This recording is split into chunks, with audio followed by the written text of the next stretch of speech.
Este relato me pasó cuando venía conduciendo con unos amigos. Veníamos de una fiesta y eran eso de las 3:30 de la mañana.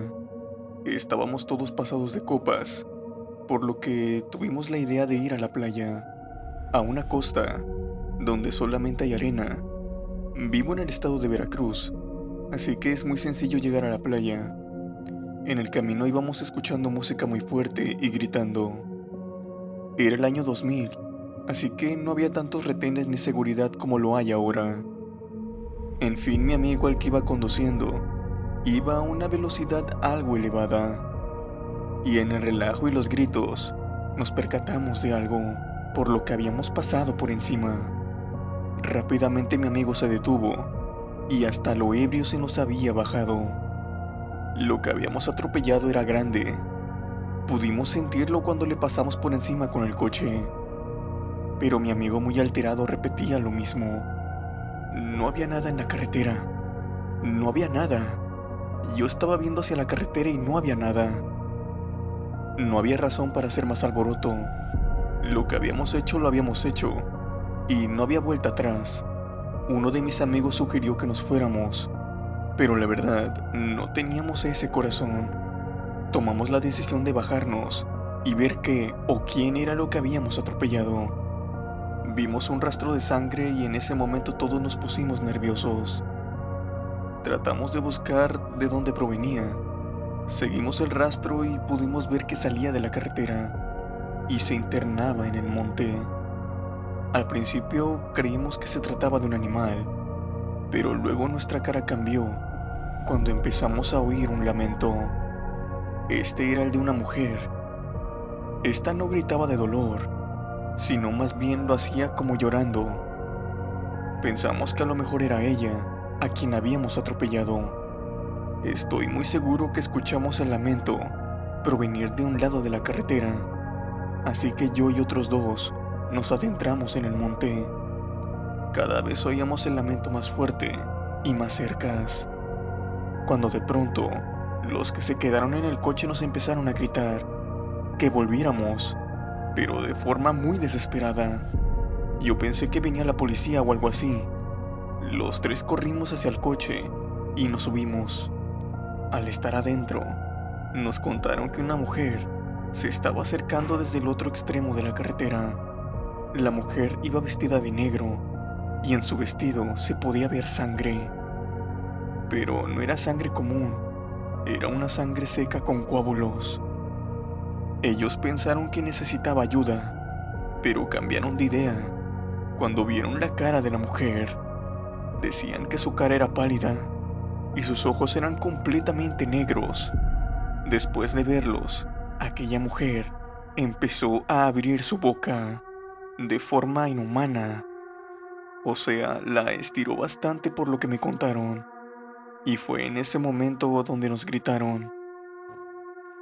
Esa noche ni siquiera llegamos a la playa. Fuimos a la casa de un amigo, el más cercano, y ahí pasamos la noche. Recuerdo que a uno de mis amigos lo tuvieron que curar contra el espanto, pues era el que había visto a aquella mujer más de cerca, y nos contó sobre las características de su rostro. Mas nunca hemos vuelto a pasar por esa carretera. Gracias por escuchar mi historia.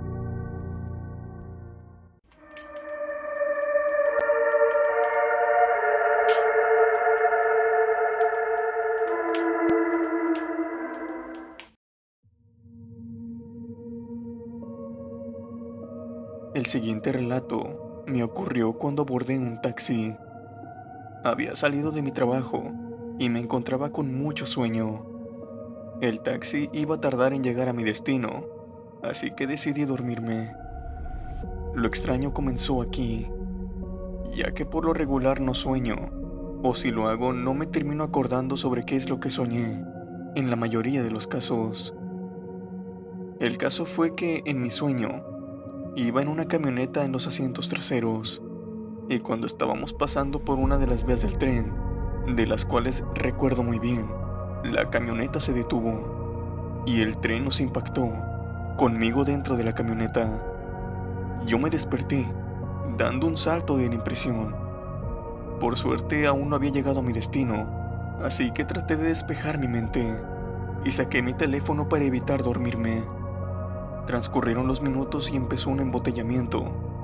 La causa, y la cual me hizo tener un escalofrío, es que el tren se había detenido en la plena entrada del cruce. Todo esto se debió a que se había llevado una camioneta que se encontraba en medio de las vías. Y me atrevo a decir que era la misma con la que yo había soñado.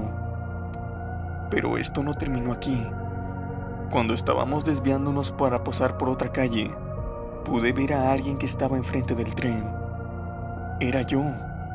Me veía a mí mismo parado en medio del accidente. Traía mi misma ropa e incluso un reloj blanco que casi no uso. Lo traía puesto esa noche. No es la primera vez que me pasa. Ya algunas otras veces he tenido sueños premonitores, pero jamás me había visto a mí mismo en este plano. Era como si viera un gemelo mío. Y cada vez que pienso en esto me entra un escalofrío. Y no quiero volverlo a ver.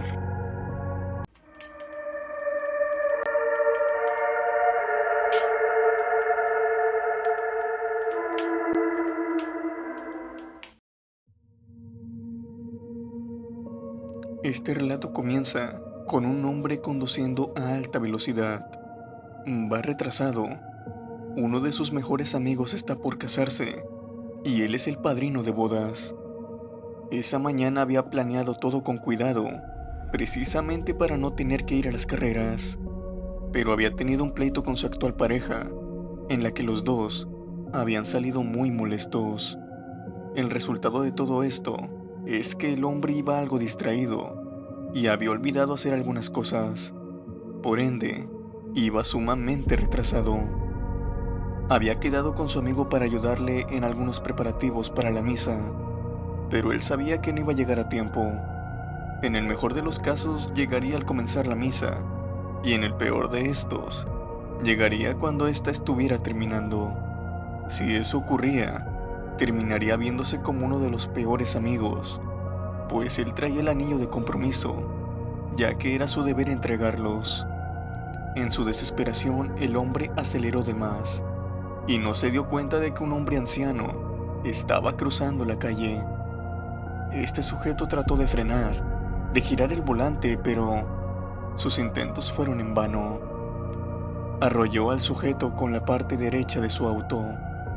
La velocidad era demasiada, así que no había nada que hacer. El hombre se bajó del automóvil y se dirigió hacia el cuerpo del anciano. Trató de levantarlo, de reanimarlo. Quería ver si lo podía ayudar, pero tan solo con ver al cuerpo del anciano, se podría intuir que no importaba cuánto intentara aquel hombre para reanimarlo. El anciano no iba a responder. Él ya estaba muerto. Se trataba de un hombre con avanzada edad. Incluso utilizaba un bastón para moverse. Bastón que ahora se encontraba en el suelo. Por obvias razones, el tipo no iba a resistir un impacto de esa magnitud. El hombre entró en crisis. No sabía qué hacer. La boda de su amigo había pasado a un segundo plano en ese momento. Todos en un momento así, creemos que accederemos a asumir nuestra culpa y llamaremos a la policía y a las ambulancias. Pero cuando llegamos a esa situación, más de uno no querrá acceder a sus consecuencias. Y sobre todo, si nadie te ha visto. Era una carretera solitaria, no había testigos. Así que el hombre, sintiéndose muy mal por dentro, con un arrepentimiento inmenso, decidió ponerse 2 bolsas plásticas en ambas manos. Después jaló el cadáver hasta colocarlo a orillas de la carretera. Una vez estando dentro del auto, el hombre continuó con su camino. Ya no iba rápido. Para ser honestos, ni siquiera iba pensando en la boda. No se podía sacar de la cabeza el rostro de aquel anciano sobre el pavimento. Pasaron los minutos conduciendo y vio que algo estaba mal. La carretera por la cual conducía, que era algo entre pavimento y terracería, no se le podía ver un fin. Además que ningún auto, a excepción del suyo, la transitaba. Pasaron los minutos y después las horas. El hombre relata que se sentía como en un bucle. Cada vez que se supone tenía que terminar la carretera, esta volvía a comenzar, convirtiéndola en un camino que no tenía fin. Todo esto empeoró cuando el hombre pudo ver a aquel anciano a la orilla de la carretera, tirado donde lo había dejado. Cada cierto tiempo volvía a verlo. No sabía si se encontraba en medio de una pesadilla, pero ya quería despertar. Este hombre no llegó a la boda de su amigo. A las pocas horas se le dio una alerta a la policía, que un automóvil había chocado y se había salido del camino. Al llegar y trasladarlo, se trataba del mismo hombre, que en cuanto logró recobrar el conocimiento, contó todo a la policía y aceptó toda la culpabilidad. Los policías le preguntaron, tal vez con algo de burla en la pregunta, que si se encontraba en un bucle, qué era lo que había hecho para salir. El hombre con los ojos muy abiertos les dijo, el anciano estaba atrás de los asientos pasajeros, con su cara destruida. Yo del terror no supe qué hacer, y fue cuando me salí de la carretera. Al despertar, ya me encontraba en el hospital. El hombre creyó que tal vez contando lo sucedido y aceptando su responsabilidad, tal vez aquel espíritu lo iba a dejar tranquilo. Pero no se sabe si esto funcionó. Pagó una leve condena en la cárcel de algunos meses y después durante algunos años fue a terapia. Pero al pasar el tiempo, finalmente terminó por quitarse la vida. Esta historia la cuentan los oficiales de policía que lo interrogaron y creen que en todo esto algo paranormal ocurrió, ya que cuando le tomaron la foto de su rostro para procesarlo, aparecía el rostro de un anciano aún acompañándolo.